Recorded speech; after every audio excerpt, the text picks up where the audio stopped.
Well, I didn't want to bore you with all the details of me probing around and whatever, but I've definitely found some things.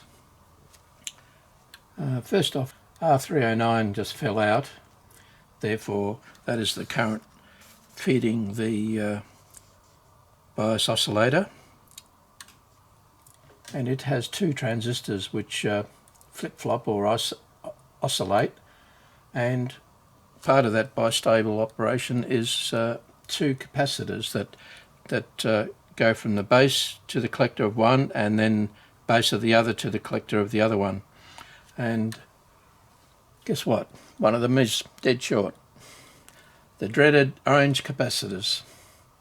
There you go. Dead short. One's okay and this one isn't. So that would explain it for sure. However, I did find something else which is less explained, and that is that in the series with that resistor that got hot and fell out, it's actually two resistors, a 39 ohm half watt and an 82 ohm 2 watt. But the 2 watt resistor had been shorted by a link. There's a solder link and it wasn't in circuit at all. Now why that is, I do not know. By having just the 39 ohm, it means that it draws a lot more current, and I'm not so sure that that's a good idea. But there is that little two solder tabs that are linked by a solder bridge. Put a dab of solder on it and it bridges.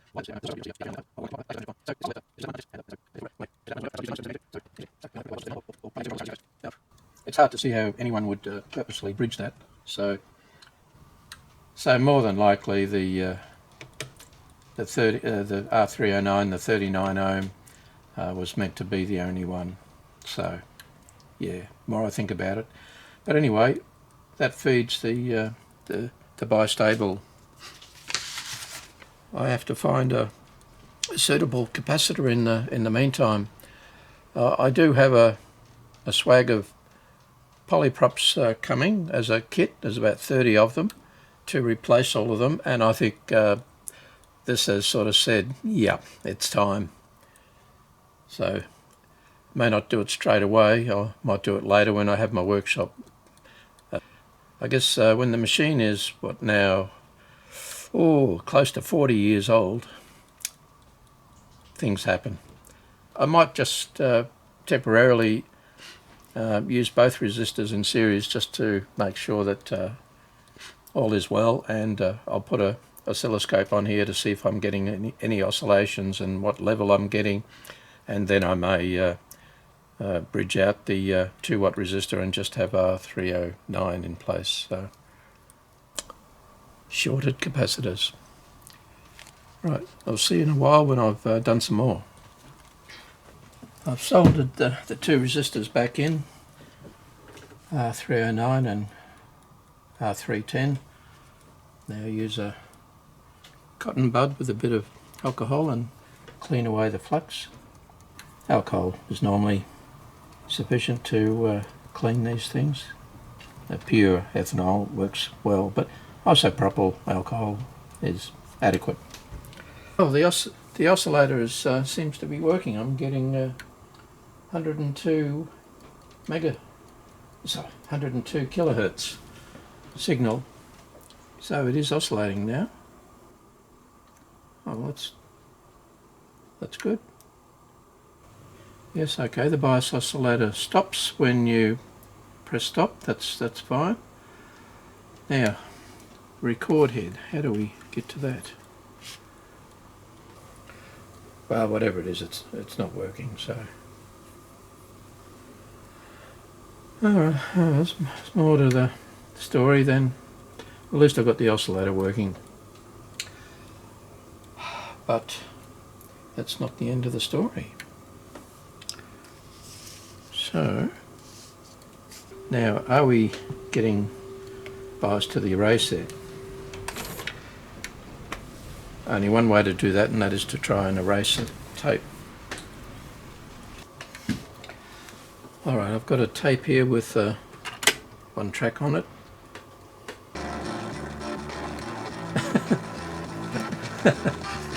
Quality is not a word we'd use here.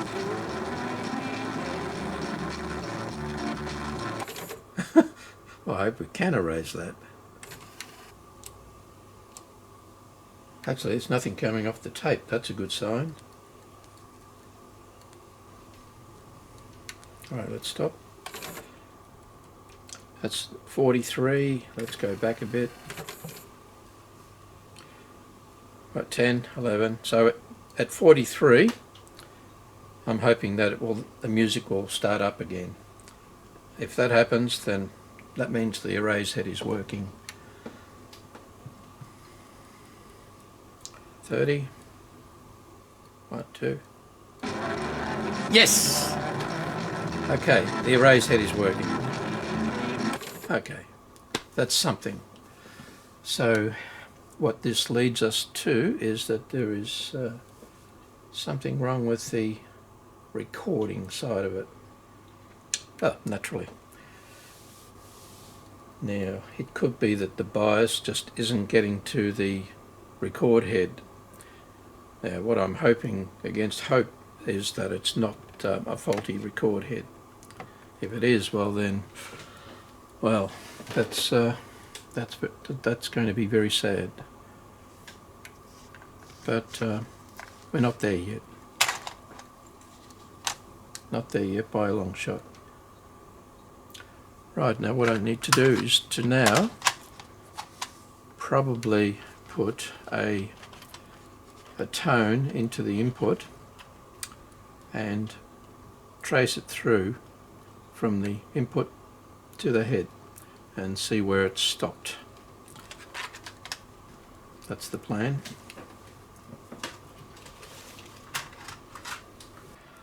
Okay, in my crowded little environment, what I've got now is I've got a generator. I'm putting out 1 kilohertz, half a volt peak to peak. And I've got the oscilloscope out of picture there, which is seeing that. Now what we do is we'll try and follow that all the way through.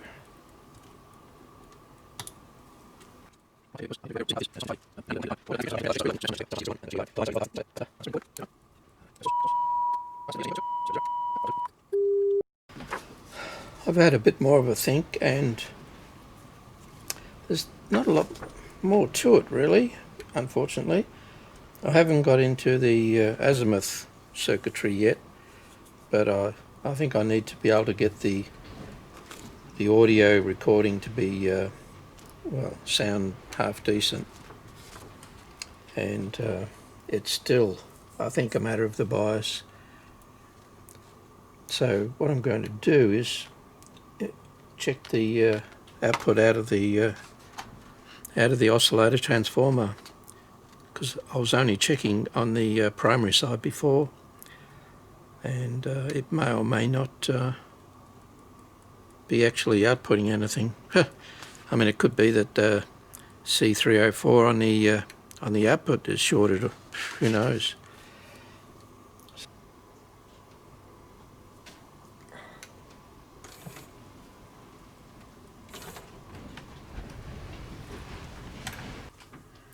Right, just a little update on the ZX-7. It's been having an interesting time. What you see here is what's gone wrong so far. Okay, so it had trouble recording, and I could tell there was no bias whatsoever. So I investigated the bias circuit, which is this part on the top board, and originally I had a bit of smoke come up through here, but it was actually the resistor that was going to power that little bias circuit. C307 failed, which is this one here. Or actually, it's one of these orange polypropylene, actually. These are what I took out of it. So anyway, yeah, that got the bias oscillator working, and I just put the old resistors back in. They seem to still be alive. So to cut a long story short, because I've spent a few hours just slowly but surely wandering through, I thought, okay then, so I've followed the recording audio path, and it ends up on the other side of the board, up the back here, around there, under a little metal shield, and that connector there goes to the recording head. Oops. So anyway, I did a lot of that tracing around and just getting familiar with it all, and I noticed that the bias was very up and down. It was intermittent in level, and I thought, oh goodness. So in the end I thought, oh well, I better find out what's causing that. So I went back to this circuit here, and sure enough the oscillator itself was up and down in level. So surprise surprise, the other 4.7 nanofarad was actually faulty.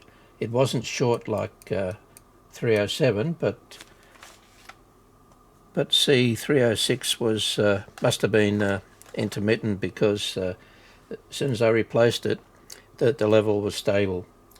So I began to think, oh, maybe the whole level is down. So I replaced C304, which is that one there, 0.068 mic or 68 nanofarad. That didn't make any difference, so I thought, oh, fair enough. So anyway, I changed the electrolytic, which is C303, no difference, and also changed the other polyprop, since it was in the same area and the same type, 22 nanofarad, that one there. So I replaced 5 of them with other values that or other types that I had, and it's quite stable now, but the actual voltage level is still the same. So oh well, that's what it is. So, which is a bit weird, because what I'm finding is that I think there's just not enough bias onto the recording head to do anything decent. But anyway, I'm starting to come around that the signal on the connector at the far corner, which goes to the record head, is probably okay. Unfortunately, the service manual or the schematic doesn't tell me what the actual voltage level should be, but it is working, so I suspect that it's actually okay. And from what I wrote down is that out of the oscillator to the rest of the circuitry is 46 volts peak to peak, and that seems like a fair enough voltage to me. So why doesn't it still work? Well, it's starting to get a bit more now complicated. So I've fixed 2 faulty parts, and it's definitely sort of doing its job now. But okay, now what is the story? Well, I'm starting to think that the record head and maybe even the replay head have been mucked around with in their position. I've just put in a azimuth tape, 15 kilohertz, and it wouldn't even register on the VU meters. And also I've got a 1 kilohertz track alignment, and it's way off to one side. So the next thing I will do is I will record a I don't know, say a series of tones with my generator that I've got here on another deck that's good enough. I'll do 500, 1K, 5K, 8K, 10K, 12K, maybe 15k, and put it in here and see if how close I can get with the azimuth adjustment, and the azimuth adjustment at the front, that doesn't seem to do anything. So there could be something mechanically well, buggered up in that little area of the recording in the mechanism. So I think I've got a bit of alignment therapy now to try and work out what is happening. First off is to get the replay head working as well as I can do. It's playing a music cassette. It sounds all right, but perhaps not good enough. I mean, the bias adjustment inside the machine, it uses 15 kilohertz. So if it can't get any 15 kilohertz of note, then well, it's going to be in trouble. The azimuth adjustment, though, I suspect it only uses 400 hertz, which is a bit weird. Not sure why they're only using that for the front adjustment, but I may be wrong. It might actually be 15 kilohertz, but I will endeavour to find that out. So I have these are two of the new tapes I've got, 15 kilohertz azimuth and my 1 kilohertz Nakamichi track alignment tape, and they're the first two I've tried, and the machine has failed as far as I can tell, dismally. So alright, that's where we're at now.